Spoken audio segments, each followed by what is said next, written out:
listening to Cents Per Mile with your host, Charles Gracie, and his co-host, Paul Gibson. Joined by Josh Haynes, they'll be tackling tough industry topics, asking even tougher questions, all to find better solutions as they try to make sense make sense. Thank you for tuning in to Cents Per Mile. I'm your host, Charles Gracie. And I'm your co-host, Paul Gibson. And I'm Josh Haynes, and I would have a joke, but I'm just looking at Charles, and that's pretty much funny in itself. What are we talking about today, gentlemen, on this episode? We're talking about the driver BS detector. It's the idea, out of all the demographics I've worked with, drivers and veterans have the absolute best, BS detectors when it comes to marketing, when it comes to recruiting.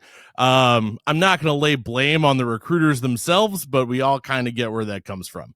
We're talking about all this fun stuff today. We're going in, Christmas week. But before we do that, let's give a huge shout out to Hot Seat Services and CDLLife for all they do. CDLLife's got one of the largest driver audiences, and Hot Seat Services makes hiring their jam. Shout out to y'all. So we're going to get into our first segment, which is our Christmas wish list. All right, so we thought that we would make our Christmas wish list for the transportation industry. Things we'd love to see happen, things we want to happen, and things that absolutely need to happen. Charles, do you want to go first? Yes. At the top of my wish list, I want universal bathroom access for all drivers. Everyone should have bathroom access.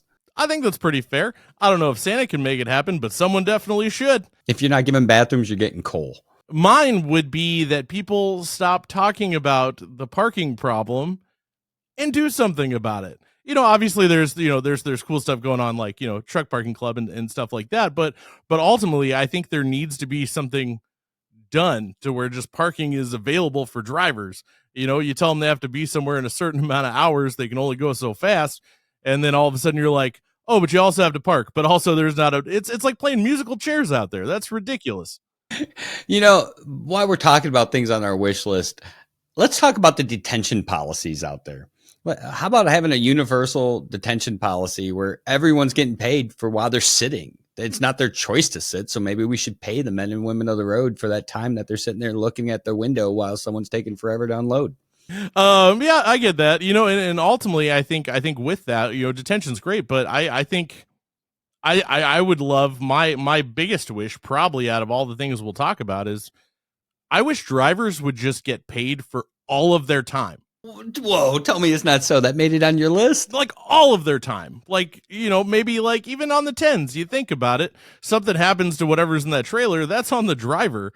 And if you had a security guard guarding that trailer and you didn't pay him anything, that probably wouldn't go too well.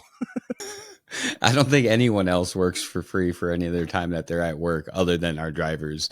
Definitely hit up the comments if you found a job other than driving that you get paid or not paid to sit at work. You know what else I want on the wish list? What? Hours of service that makes sense, that actually, accomplish what we set out for and not just put there because it's filling a space and nobody wants to do the work to correct something that's broken. Well, it depends on who you consider, what you consider work. There have been people who have ridden with, local drivers and decided how hours of service should work. That technically counts, right? Not so much, but let's look at this a little bit. Like, hours of service was put in place to reduce accidents and to reduce any kind of casualties of the job. And it's actually not accomplished that. Yeah, well, specifically with the ELDs, it's one more way to take away the professionalism away from the professional driver. It's like, on top of that, it's like you have to be a professional if you can do that kind of math. What I want for Christmas is every driver to not have to see Charles in that outfit ever again. Gentlemen, it's time to move on to our next segment, which I want to say is called Behind the Sleigh. That's my little joke for you today, other than Charles's outfit. But we're actually going on to Behind the Wheel. All right, so it's time for Behind the Wheel. So thanks, to being powered by CDLLife, they give us access to their audience. We can poll them, so we get real feedback and real opinions from real drivers about real issues. And in this week, talking about, kind of the drivers having a great BS detector and transparency in their marketing for companies, what we asked the audience was, what are your top red flags to avoid when looking for a driving job? Number one, my personal favorite, was when a company says, we'll treat you like family. Is that like the distant family that you see once a year and give a fruitcake to? Well, it's like I always say, what it really means is we'll treat you like family, which means we're going to owe you money and you're going to spend the holidays with us. Merry Christmas. What timing? The next one is sign-on bonuses. So the next most popular statement was when a company is tossing out a giant sign-on bonus, they need drivers. And if they need drivers, there's probably a reason. So it's a red flag if they're like, oh, we'll give you $10,000. Like, that's probably because they have to give you $10,000 just to get you to consider working there because the job is terrible. What other businesses offer sign-on bonuses to attract talent that churns at a 90 to 120 or higher percentage? I think there's a few, but most of them pay really, really well. So the next one was if a company is always hiring and you see empty trucks on their lot. That is the next red flag because drivers have explained that if you see empty trucks in the lot, those trucks aren't moving, which means either they have drivers that aren't getting miles or they can't get anybody else to do it, and there's probably a reason for that. Say it ain't so, Paul. I mean, there's no red flag right there when you see trucks sitting, sign-on bonuses, and constantly hiring ads for the same company over and over again. I didn't say it was so. The drivers did. Now, that being said, number 4 on the list, which kind of surprised me that it wasn't a little bit further up, was 2 magical words. Up to. Oh, it's one of my least favorite things in the recruiting side when ads say up to. That leaves it up to interpretation, and it's usually the reason they're leaving it up to interpretation. Well, it's usually you can make up to this because it's up to you to run, but ultimately a lot of the factors are usually out of your control, so odds are you're probably not going to make that amount of money. And while there might be companies out there and drivers who can do it, typically that's not the case. Yeah, it's right up there next to advertising your top 1%. Yeah, but I've definitely seen some companies like literally take their top paid driver of the year and then make that the number. So it's like you could make up to this, and it's like if everything works out perfect, yes, you could. And you don't want to see your family or anything like that. But yeah, so that was some pretty good information. So it's time to move on to our next segment. This week in recruiting. All right, it's time for This Week in Recruiting, where we ask Charles, how's it going this week in recruiting? Well, it's going great now that I'm out of that beard and I can talk without eating a bunch of Santa's beard hair. But let's talk about recruiting this week. Remembering that your drivers don't always get to go home on the holiday, especially at this critical time where we're on the cusp of Christmas and your drivers are coming into orientation. And yes, people are still holding orientations on that Monday or Tuesday prior. Knowing that you're bringing in these drivers to come into your orientations and the chances of them getting home, because it's trucking, things happen. Even if you have the best of intentions, they may not. And being able to have those discussions up front with your drivers, being able to have those discussions with the powers to be at your company that maybe this might not be the best week to do it, or maybe we need to have conversations about proper expectations, and also having those conversations with the drivers that there is a reality that something could come up that you don't get home. Are you okay with that? Being honest about that up front, having those discussions and elaborating what this might look like is going to set you up for success, but it's also going to set you up to have a relationship with that driver past Christmas. Yeah, I mean, and I think that's huge. When we had Robert Pearson on a couple weeks ago, he actually kind of spoke on that concept of, having those conversations up front to set those expectations. But there's also a lot of people who think that you just shouldn't do it at all. Like it's not fair to anybody. So my question to you, Charles, I'm going to put you on the spot. Should there be orientation on a holiday week? What is your take on that? So I have mixed feelings on that. On a personal level, I wouldn't go to an orientation on a holiday week, but that's me as an individual. What I have seen in working in this industry this long is that there are some individuals that might get laid off right before the holidays that might need to come to work during that time to make ends meet, or to, even though they might not be home for Christmas, need to start getting a paycheck going dream Christmas for their families to have. So I think that there's an added value to being flexible and understanding your audience, and the audience is different for each carrier. Understanding your audience and the demand for such a thing, and being honest with yourselves on if that's going to be lucrative enough for both parties and relationship building that we do it. Yeah, I mean, I think that makes sense. Because it's one of those things. I don't know. I would, much like you, I would be hesitant to go to an orientation in that time period. Especially because not all orientations are created equal.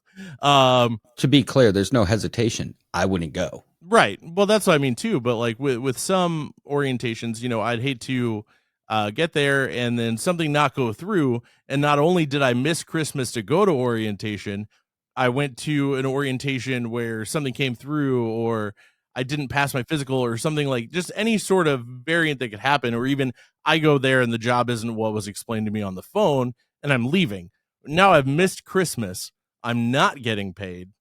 Like that seems like there's a lot of risk there, depending on how much you appreciate the holidays. And you got to imagine the cost. If you're a carrier doing that on Christmas, the cost is going to go up. Travel goes up. The chaos in travel is increased because everyone's traveling.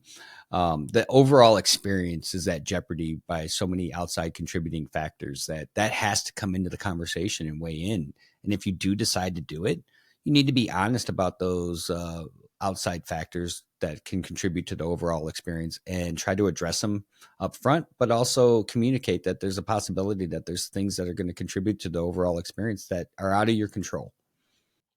I mean, I almost wonder, would it be more beneficial in those scenarios to give extra attention to the drivers you already have versus focusing on, like, you could almost redirect efforts to put more focus on the drivers you currently have? I mean, honestly, you should always be focused on retention. And we've seen that in a lot of our engagements with other guests and other carriers just in the day to day.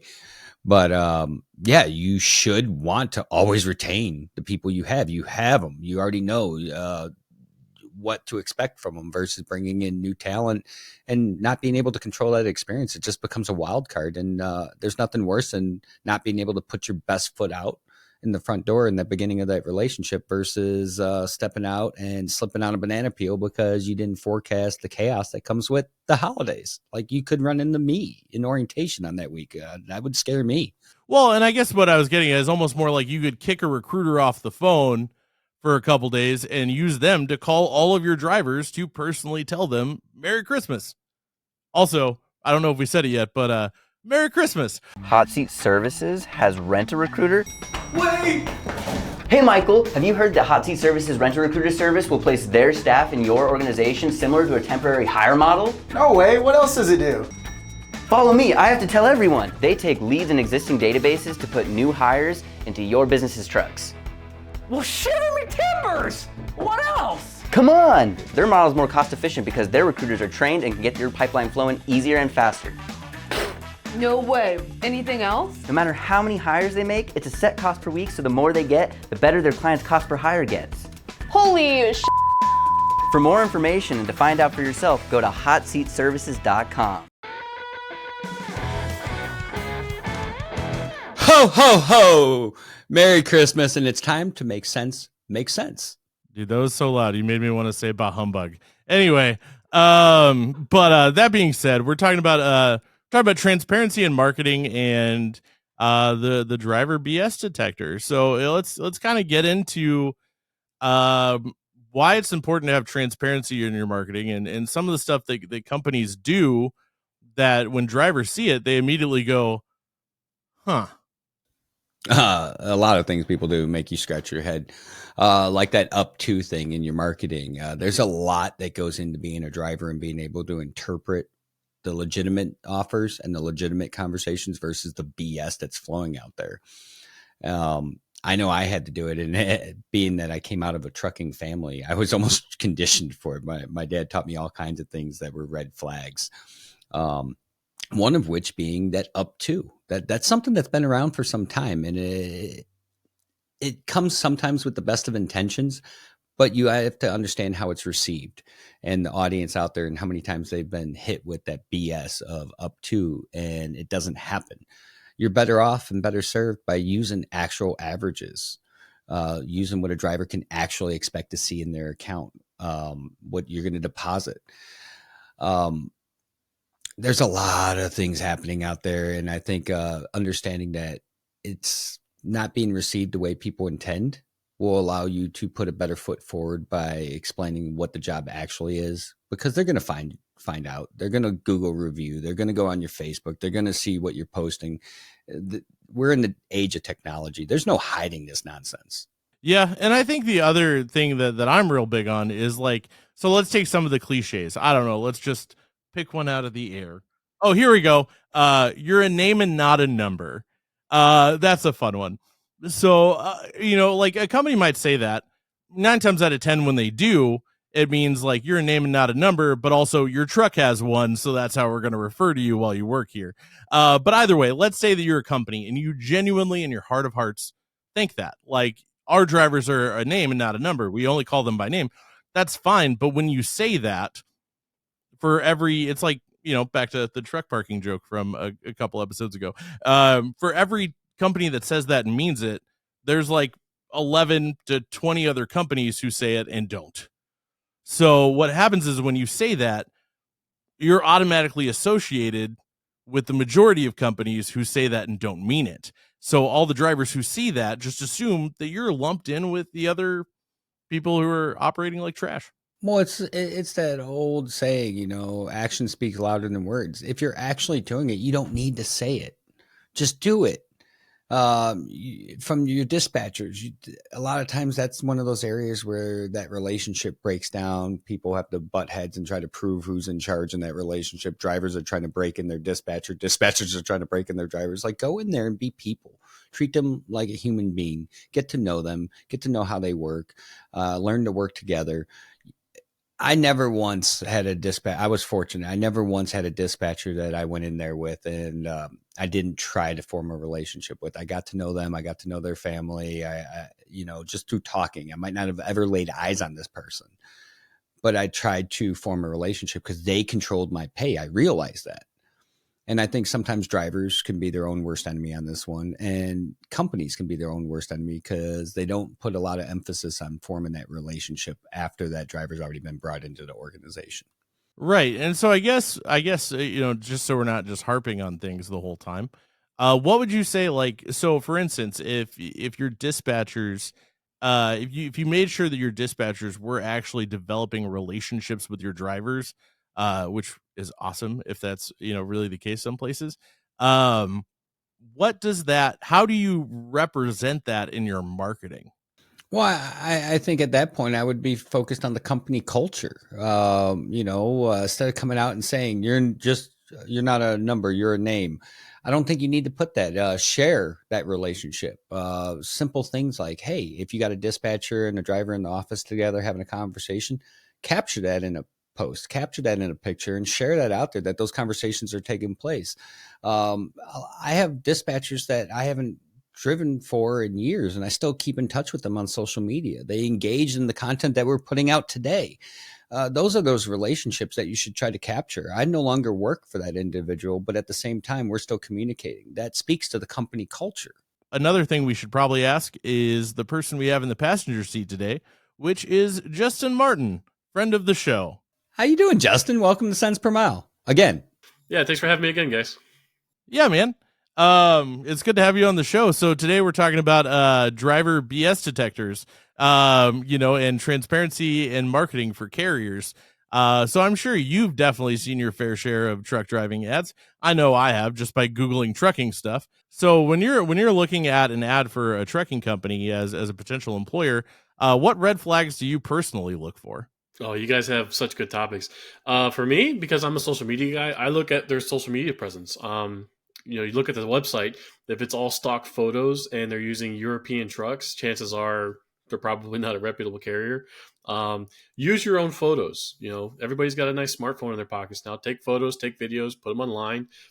If you have a social media account and it's, just basically run-of-the-mill chat GPT feeling posts, chances are drivers aren't going to believe what you got. Really good companies will have, driver of the week, driver of the month, whatever. They'll promote the drivers that they have running for them and say what a great job they're doing, people like being celebrated like that.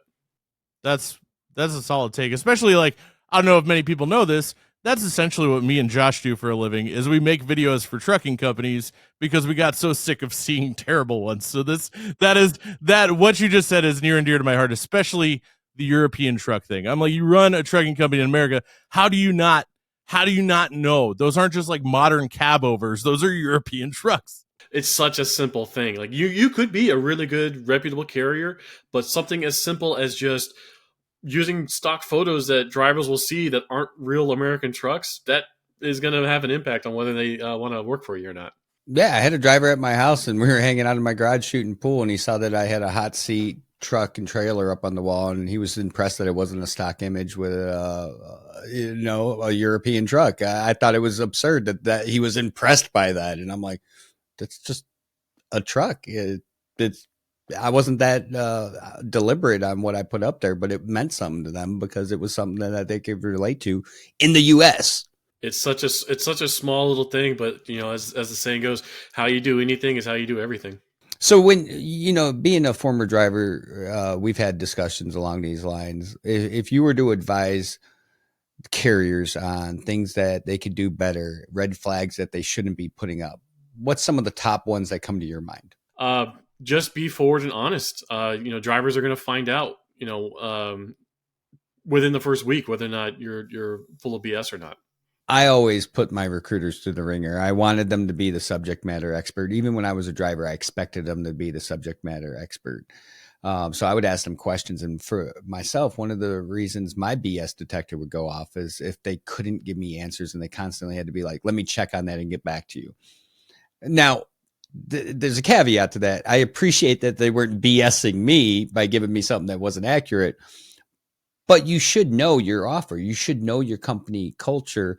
And if I'm asking you stuff that's basic, like what's outfitted in the truck, or what's the home time, what's the average pay, I'd imagine as a recruiter, those conversations should come up pretty frequently. So you should know the answer. You shouldn't have to go check with somebody. Yeah, absolutely. You're going to be getting the same answers all the time.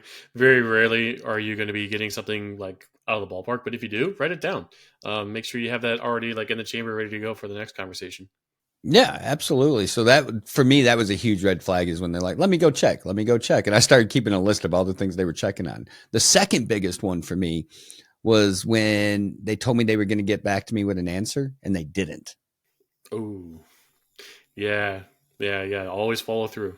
Yeah, and I think that just goes outside of any business relationship, just in general. Like if you say you're going to do something, do it. And we see it a lot here where drivers are reaching out and no one's getting back to them. I think that's a misstep, and I think we can and should be better. So I have this thing that I do whenever I go out on film shoots and make videos for trucking companies. You guys being drivers and this being the topic, I want to run this by you and see if you agree with this methodology or not.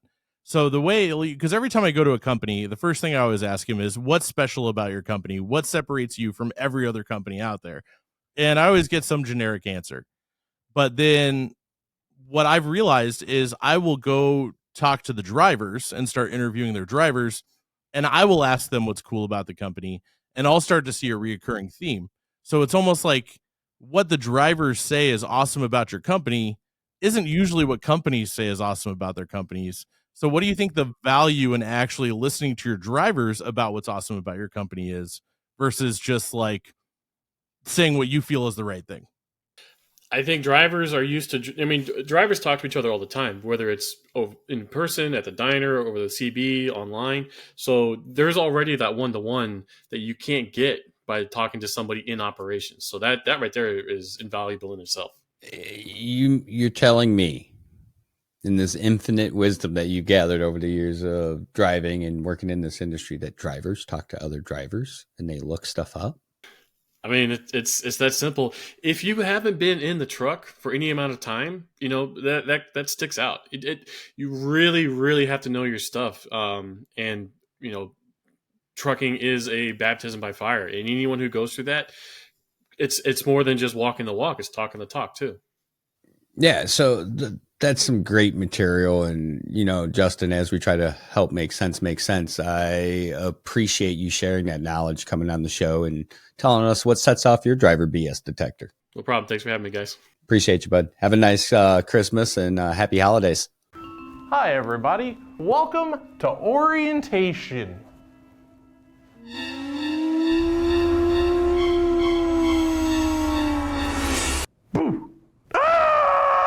Tired of getting ghosted? Hire smarter with CDLLife's high intent engine. Get started today. All right, so for our last segment, Charles, we have On Location. Who do we have today on location? We got Taylor Bill. Welcome to the show, Taylor Bill. Hey guys, thanks for having me. How you guys doing today? Taylor, we're talking about a driver's BS detector. And you're out there, you're fighting the good fight, you're on the road, you see all these different things that are taking place when people hit drivers with ads. What's some of the things that you see when you're out there that raise your BS detector to go off? Well,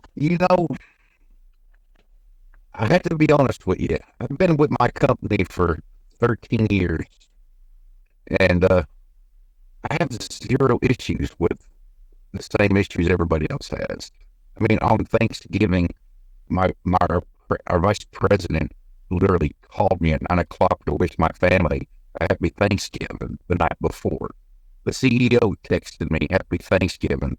They thank me for all the time for what I do. And I think that's one of the things that terminal-wide that makes me grateful where I'm at. Is they thank me an awful lot and all the other drivers. Every time we come in or we take load, it's always thank you. We appreciate you.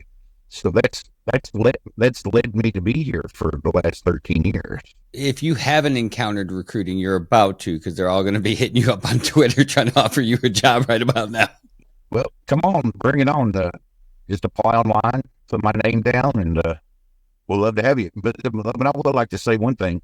I see a lot of companies, and I've been like an old school trucker, spoiled with the modern day technology, so I've kind of conformed. I find that everything that has an existence has an opposite. A lot of times we blame the companies when it's actually the drivers. So, but to answer your question with the pet peeves is my worst pet peeve in advertising is, but wait, there's more. So I came across many things working on the recruiting side and being a former driver. And I think right now, one of the most eye-catching that I've seen as of recent was when someone had a countdown timer. Like the offer was going to expire. The offer was going to, like, you go to their job page and there's a countdown timer saying apply now, and the offer expires as it counts down. And I'm like, well, I wonder what happens if I just sit here and wait 4 days as this timer clicks down. How do you perform when you on time? Now that I sit on this side, I understand where that stuff comes from. People want to stand out. They want to be different. I just ask people that when you're trying to stand out, when you're trying to be different, put yourself in your intended audience's shoes and imagine how it's going to be perceived. Put that in front of your drivers and ask them what they feel about it. Actually, I talked to several drivers about it and they thought it was genius. They're like, oh, this is great. So, something that could be perceived as tacky along industry professionals might be perceived as, very genius-like by drivers.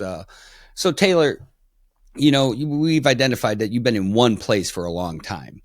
But I'm sure, like every other driver out there, you've seen job ads, you get hit up with people, you're out there on Twitter so people know who you are. What's some of the things that pop out the most to you as in this just shouldn't be happening? I don't know. I think pay is a big misunderstanding in trucking.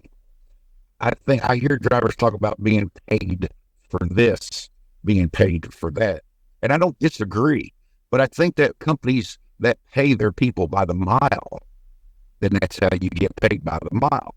If you get paid percentage, then that's how you get paid. You can't bitch about the miles if you're getting paid percentage, if that makes sense. And if you're getting paid hourly, you can't fuss that you're driving too many miles because you're getting paid hourly. So I think for drivers needing to be more business savvy, and before they negotiate and accept the conditions, I think it would behoove them to find out beforehand what you're actually getting paid for, and then make that decision whether or not you want to work for that company. So that's an interesting take. You're basically saying, drivers, do your research, advocate for yourself. Don't just accept the first thing that's come across, but ask them if there's a way that they could do something different. And I've actually had those conversations where a driver's like, let's make a deal. And I'm like, oh, whoa, buddy. That's above my head. Well, just at least find out all the information. So that's an interesting take right there. And, I agree with you. I think everyone needs to be advocates for themselves, just like carriers and companies are trying to do. Drivers should do that. Ask the tough questions, do the research, and identify those red flags, and don't be scared to address them. Couldn't agree more. Hey, Taylor, if someone wanted to find you, where could they find you? You can find me at Taylor Built on Twitter, American Trucker, and or just Facebook. I think it's Joe Barker Music, and TikTok. I just started a TikTok, man. I'm getting into the times. It's at Taylor Built something. Awesome. Well, Merry Christmas. Thank you for tuning in to Cents Per Mile. I'm your host, Charles Gracie. And I'm your co-host, Paul Gibson.